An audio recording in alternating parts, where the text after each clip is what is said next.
Bismillahirrahmanirrahim. Assalamualaikum warahmatullahi wabarakatuh. Alhamdulillah, summassalatu wassalamu ala rasulillah wa ala alihi wa sahbihi wa mawalah. Ashhadu an la ilaha illallah wahdahu la syarika lah, wa ashhadu anna Muhammadan abduhu wa rasuluh sallallahu alaihi wasallam, la nabiyya wa la rasula ba'dah. Allahumma salli wa sallim wa barik ala sayyidina Muhammad wa ala alihi wa ashabihi ajma'in wa man tabi'ahum bi ihsanin ila yaumiddin, amma ba'du. Subhanaka la ilma lana illa ma 'allamtana innaka antal alimul hakim. Allahumma 'allimna ma yanfa'una wanfa'na bima 'allamtana, zidna 'ilma warzuqna fahma, Allahumma amin. Bapak Ibu jamaah salat maghrib rahimakumullah, bersyukur kita kepada Allah atas limpahan rahmat dan karunia yang tercurah kepada kita hingga saat ini. Semoga kita termasuk hamba-hamba yang mampu memanfaatkan setiap yang Allah titipkan kepada kita, baik itu berupa umur, kesehatan, keimanan, untuk digunakan sebaik-baik mungkin mencari bekal terbaik. Mudah-mudahan duduknya kita di habis maghrib Selasa malam Rabu pada malam hari ini tercatat sebagai duduknya orang-orang yang beramal soleh. Amin ya rabbal alamin. Ini semestinya Selasa malam Rabu minggu yang lalu, karena sudah kita janjikan bersama-sama jadwal kajian 2 mingguan kita setiap Selasa ganjil, Selasa pertama dengan Selasa ketiga. Cuman Selasa ganjil minggu yang lalu saya berhalangan tidak bisa hadir. Lalu saya konfirmasi dengan ketua BKM, kita ganti saja Selasa minggu sekarang, dan insya Allah waktu pertemuan-pertemuan berikutnya kita bisa kembali sesuai dengan jadwal yang sudah kita janjikan. Minggu pertama ganjil, minggu berikutnya ya minggu Selasa minggu pertama dan Selasa minggu ketiga. Salawat dan salam kita sampaikan kepada Nabi besar kita Muhammad sallallahu alaihi wasallam. Allahumma salli ala sayyidina Muhammad wa ala ali sayyidina Muhammad. Bapak Ibu jamaah rahimakumullah, seperti biasa sebelum kita melanjutkan materi secara tematik atau terkait dengan praktek ibadah kita sehari-hari, beberapa menit kita sama-sama tahsin, kemudian nanti kita terjemahkan, lalu kita ambil sedikit pelajaran dari surat-surat pendek yang insya Allah kita semuanya sudah hafal. Pertemuan yang lalu kita sudah tahsin surat An-Nas. Nah sekarang kita coba mentahsin atau sama-sama kita lihat kembali cara membaca surat Al-Falaq. Surat Al-Falaq dimulai dengan Bismillahirrahmanirrahim. Sebenarnya ya ada kesamaan-kesamaan dalam pengucapan makharijul huruf ataupun kalimat-kalimat yang terdapat di dalam surat Al-Falaq ini dengan surat An-Nas yang sudah kita tahsin pada pertemuan yang lalu itu. Ya, pertama sama-sama diawali dengan kalimat atau kata qul. Ya, qa-nya itu harus di sini. Qa, pangkal tenggorokan. Tidak kul. Ka dengan qa berbeda. Nah, jadi qul. Nah, dan ini harus pas. Karena kalau kita mengucapkan qul itu dengan ka biasa, kul, nanti maknanya ini jauh sekali bedanya. Jauh keliru makna. Ya. Jadi ibu-ibu, bapak-bapak, ketika ada kata qul pakai huruf qaf, ya, pasti artinya itu katakanlah. Dari kata qala. Ya, qul fi'il amar namanya. Ya, kata kerja perintah, asalnya dari qala yaqulu. Fi'il amarnya, perintahnya qul. Banyak itu. Qul huwallahu ahad, katakanlah. Ini kan sambil belajar bahasa Arab dikit-dikit, ya. Qul ya ayyuhal kafirun. Jadi qul di situ artinya katakanlah atau ucapkanlah. Nah, itu sama. Nah, jangan sampai nanti kita mengucapkannya pakai huruf kaf. Ada qaf di pangkal, ada di tengah atau ujung lidah kaf. Ya, ada juga kul. Kalau qala, qul dari kata qala, berkata. Qul, katakanlah. Tapi kalau kul pakai kaf, itu artinya makanlah. Dari akala, yakulu, kul, makanlah. Kul. Ya, itu artinya makanlah. Tapi kalau yang dimaksud itu katakanlah, harus ko di sini. Pangkal tenggorokan. Qul huwallah. Qul a'udzu birabbil falaq. Qul a'udzu birabbil falaq. Sama sebelumnya qul a'udzu birabbin nas. Nah, itu jadi yang pertama qul a'udzu birabbil falaq. Fa. F itu ada mahmusnya, ada keluar sedikit udara. Nah, biasanya orang Sunda agak payah nyebut F itu, iya, nyebut F payah dia. Fa. Qul a'udzu birabbil falaq. Qalqalah, qa mati, ya.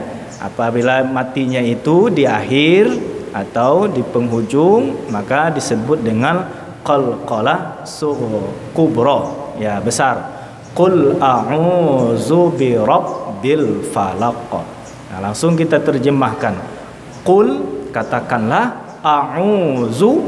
Nah, banyak itu. A'udzu billahi minasy, a'udzu birabbil falaq, a'udzu birabbin nas. Arti a'udzu, aku berlindung. Kalau a'udzubillah, aku berlindung kepada Allah. Jadi setiap ada mendengar a'udzu, berarti artinya aku berlindung. Berlindung dengan apa? Rabbil falaq. Ya, jadi falaq itu adalah Tuhan atau dengan Tuhan penguasa di waktu subuh. Nah, itu falaq itu waktu subuh. Min syarri ma khalaq. Nah, di sini agak-agak payah sedikit, ya. Karena nun mati bertemu dengan sya. Namanya ikhfa. Nah, jangan min syarri ma khalaq. Min syarri ma. Ra-nya disangkut. Min. Jadi cara mengikhfa nun, kalau misalkan kita baca min sya, itu namanya izhar. Nah, ujung n-nya itu dihilangkan, dimasukkan ke huruf shin. Min sya, min sya. Tapi jangan pakai eng. Kalau pakai eng, min sya. Yang pakai eng dalam cara mudah mengucapkan ikhfa itu dua saja. Huruf kaf dengan huruf qaf. In kuntum, inku. Itu baru pakai eng. Selain itu dia samar-samar. Eng tidak, n tidak. Antara dua. Min syarri ma khalaq. Min syarri ma khalaq. Dari kejahatan, syarri itu artinya kejahatan. Ma sesuatu, khalaqa yang dia ciptakan. Jadi di sini maksudnya kejahatan dalam bentuk apapun. Baik itu dari yang bernyawa, yang nampak, yang tidak nampak, semuanya kan ciptaan Allah. Yang tidak nampak kejahatan iblis, kejahatan setan. Yang nampak bisa manusia, bisa hewan, bisa makhluk-makhluk yang lain. Bahkan termasuk juga ma khalaqa di sini kejahatan-kejahatan dari benda-benda yang tidak bernyawa. Laut itu tidak ada nyawanya. Sungai, air itu tidak ada nyawanya. Tapi bisa saja kita celaka gara-gara sungai, celaka gara-gara laut, celaka gara-gara gunung dan segala macam. Artinya min syarri ma khalaq ini kita berlindung kepada Tuhan yang menguasai waktu subuh dari segala kejahatan yang telah Allah ciptakan. Kemudian wa min syarri ghasiqin iza waqab. Wa min syarri ghasiqin iza waqab. Dan dari kejahatan malam. Ghasiqin itu malam, iza waqab apabila telah gelap gulita. Jadi kalau malam-malam itu ya banyaklah kejahatan-kejahatan. Apalagi kalau kita berjalan di tempat-tempat semak-semak belukar, minimal kalau di dusun-dusun itu ada sempado. Sempado, tahu sempado, semut hitam kalau sudah digigit itu, udah itu nanggunglah kita. Ya, wa min syarri ghasiqin idza waqab. Berikutnya wa min syarri, wa itu dan, min dari, syarri arti syarri tadi kejahatan, syarrun itu kejahatan. Lawan syarrun khairun, khairun kebaikan, syarrun kejahatan, keburukan. Dan dari kejahatan wa min syarrin naffasati fil uqad. Dari kejahatan perempuan tukang sihir. Naffasati itu artinya perempuan penyihir. Ya, perempuan penyihir apabila dia meniupkan pada buhul-buhul sihirnya. Kenapa disebutkan perempuan di sini? Apakah yang penyihir itu, tukang sihir itu hanya perempuan saja? Tidak. Yang laki-laki pun ada yang tukang sihir. Tetapi memang banyak ya yang tukang sihir itu zaman dahulu dari kalangan perempuan. Penyihir. Kemudian wa min syarri hasidin idza hasad. Dan dari syarri kejahatan hasidin. Ya, hasid itu orang yang hasad. Ya, idza hasada apabila ia dengki. Apa itu hasad? Dalam bahasa kita sering mendengar istilah ada iri, ada dengki. Ya, kalau iri kita lihat pemahamannya adalah perasaan tidak senang atas keberhasilan orang lain. Artinya tidak senang saja ketika ada orang lain mendapatkan sesuatu, mendapatkan rezeki, mendapatkan kesenangan, dia tidak senang saja. Nah, itu bahasa kitanya iri. Tapi kalau sudah meningkat lagi, tidak hanya tidak suka, tapi ada keinginan, ada harapan orang itu celaka. Ya, dengan keberhasilannya kalau bisa dia bangkrut. Kalau bisa yang ia perolehnya itu rusak. Kalau bisa yang ia dapatkan itu hilang.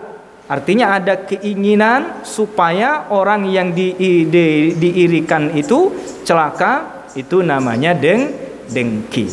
Nah, hasad itu ya semakna dengan dengki ini. Kalau iri itu namanya ainul hasad atau hasadul ain. Hasadul ain itu perasaan merasa tidak senang ketika ada orang lain yang bahagia, ketika ada orang lain yang mendapat karunia. Itu namanya hasadul ain, hasad mata. Tapi kalau hasad hakiki, sudahlah dia tidak senang, ada harapan orang itu celaka. Nauzubillah. Hasad ini ada dua kemungkinan. Bisa kita menjadi korban, bisa kita menjadi pelaku. Ya, bisa saja kita yang menjadi korbannya, bisa saja kita yang menjadi pelaku. Kedua-duanya kita harus berlindung. Kalau di sini kita diminta oleh Allah berlindung supaya kita tidak menjadi korban orang yang dengki. Ya, korban orang yang dengki. Bukan berarti kita tidak perlu berlindung dari kita yang melakukan hasad itu. Karena hasad termasuk salah satu dosa yang sangat besar. Dosa yang sangat luar biasa. Dan bahkan hasad ini, ya, dosa besarnya dosa hasad ini, seperti kata Rasulullah sallallahu alaihi wasallam, hasad itu seperti api yang memakan kayu bakar. Begitulah dampak dari perbuatan iri, perbuatan dengki. Dia dapat menghapus pahala-pahala kita sebagaimana api memakan kayu bakar. Nah, sudah banyak pahala-pahala yang kita kumpulkan selama ini. Lalu timbul penyakit hati yang bernama hasad, iri, tidak senang melihat keberhasilan orang lain. Maka sifat tidak senang itu dapat menghapus pahala-pahala yang sudah kita kumpulkan selama ini. Nah, kalau bisa mudah-mudahan kita tidak hanya dihindarkan dari korban, tapi kita juga dihindarkan oleh Allah dari pelaku hasad. Orang-orang yang suka iri, orang-orang yang suka dengki. Boleh SMS, boleh, tapi SMS positif. Jangan SMS negatif. SMS negatif itu apa? Susah melihat orang senang, senang melihat orang susah. Itu SMS negatif, buruk SMS itu. Iri namanya. Kita ambil SMS yang positif. Apa itu? Senang melihat orang senang, susah melihat orang susah. Merasa susah kita melihat ketika ada orang kesusahan, timbul rasa empati, timbul rasa iba. Kalau sudah ada dalam hati kita rasa SMS positif, insya Allah jauh kita dari iri hati, jauh kita dari sifat dengki. Nah, untuk melatihnya supaya kita bisa mengamalkan SMS positif ini, pupuk rasa empati. Kan ada rasa empati itu apa ya bahasa kitanya? Mudah iba melihat orang susah. Ya, misal kita lagi berjalan, ya, berjalan membawa kendaraan atau lagi berjalan kaki. Mohon maaf, misalkan di perjalanan itu kita menemukan seorang bapak-bapak yang sudah tua sebenarnya. Seharusnya bapak-bapak seperti itu sudah harus istirahat, tidak bekerja keras. Ya, walaupun bekerja mungkin kerjanya yang ringan-ringan. Lalu kita pantau, kita lihat di depan mata kepala kita bapak-bapak yang sudah hampir usia tua itu memikul beban yang sangat berat. Di depan 5, di belakang 5. Apa itu? Tempat ulekan. 5 buah itu. Di belakang 5 buah. Lalu untuk memikulnya itu biasanya pakai bambu atau pakai kayu, terlihat bambunya itu sudah masuk di sebagian bahunya, menandakan beban yang dia pikul itu sangat berat. Jalan kaki di tengah terik matahari, kita pandang dengan pandangan kasih sayang. Pertama yang muncul nanti empati. Empati itu rasa iba, rasa kasihan. Kalau sudah sering timbul rasa iba, minimal nanti ketika kita ingin berbuat kan tidak bisa. Kalau kita ingin berbuat kan beli. Untuk apa beli? Di rumah sudah ada misalkan segala macam. Ya, minimal keluar tuturan doa kita tanpa diketahui oleh bapak tua tadi. Ya Allah, semoga dimudahkan urusan rezekinya. Ya Allah, semoga ada pembeli yang membeli dagangan bapak ini. Pernahkah kita mendoakan seperti itu? Sering-seringlah kita mendoakan orang lain yang kita lihat lagi kesulitan. Insya Allah nanti itu sebagai pupuk untuk menanamkan sifat SMS positif. Ya, sifat SMS positif. Jadi kalau kita sudah dipupuk rasa empati, ketika kita iba melihat orang susah, nanti yang terjadi adalah kita ikut susah melihat orang kesusahan, dan kita malah ikut berbangga, ikut senang ketika ada tetangga kita, keluarga kita, orang yang kita kenal mendapatkan kenikmatan, mendapatkan kebahagiaan, mendapatkan rezeki. Insya Allah akan jauh sifat iri dengki. Ya, insya Allah bisa jauh dari sifat iri dengki. Nah, penyakit iri, penyakit dengki ini bisa menghinggap siapapun itu orangnya. Karena ini penyakit hati. Kalau kita tidak hati-hati, tidak waspada, kita bisa celaka, bisa-bisa amal ibadah kita nanti habis, tidak ada pahalanya, gara-gara kita punya sifat hasad, punya sifat iri kepada orang lain. Jadi itu poin penting, kita tidak hanya berlindung sebagai korban, tetapi kita juga berlindung jangan sampai kita termasuk pelaku orang yang hasad, pelaku orang yang iri dengki kepada orang lain. Bapak Ibu jamaah yang dimuliakan Allah Subhanahu wa taala, itu tadi ya untuk pelajaran yang bisa kita ambil dari surat Al-Falaq ini, tahsin sedikit terjemahannya, lalu pelajaran dari sedikit makna yang terkandung di dalam surat ini. Satu dari dua, ma'uzatain. Ya, ma'uzatain itu dua surat untuk pelindung diri. Satu An-Nas, dua Al-Falaq. Nah, itu namanya ma'uzataini, dua surat yang bisa kita gunakan sebagai pelindung diri. Mantra-mantra dari segala kejahatan ini.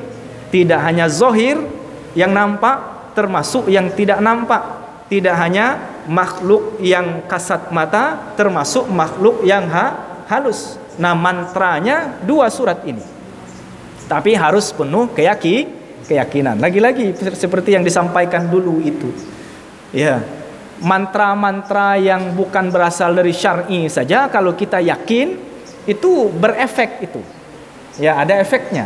Apalagi mantranya ini dari syariat kita. Wahyu dari Allah. Kalau kita penuh keyakinan, insya Allah kita terhindar dari kejahatan dalam bentuk apapun, kejahatan dalam bentuk sihir, kejahatan dalam bentuk orang iri dengki, dan segala macam, termasuk guna-guna santet dan segala macam. Nah, insya Allah kita dilindungi oleh Allah Subhanahu wa ta'ala.